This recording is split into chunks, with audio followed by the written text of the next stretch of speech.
With all the emphasis on graphic beauty these days, many small game companies can't compete with the incredible demand for heavy-duty graphics. Instead, such companies make their mark by doing what they know best: games with excellent and involving gameplay.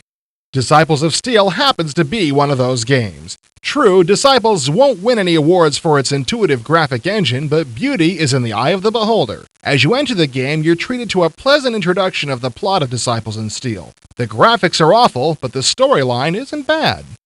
You have a few choices in the very beginning of Disciples. You can start the game using a group of prefab characters with names like Og and Alton, or you can start your own party. You can have up to 8 characters in your party, and trust me, I highly recommend it. Of course, you have your usual selection of character classes and races with an attribute scale of 1 to 100. Personally, I didn't care for the character generation. It was a little too lengthy and involved for me, so I just made random characters. But in the game's defense, a colleague of mine loved it, so I didn't let the character generation bother me too much.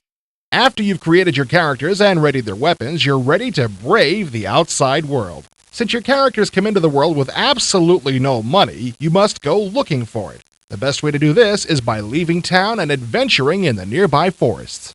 Be careful not to venture too far away from the town, for once you get into a battle, you'll need a place to go back and rest up. Unfortunately, I found the first few battles incredibly hard.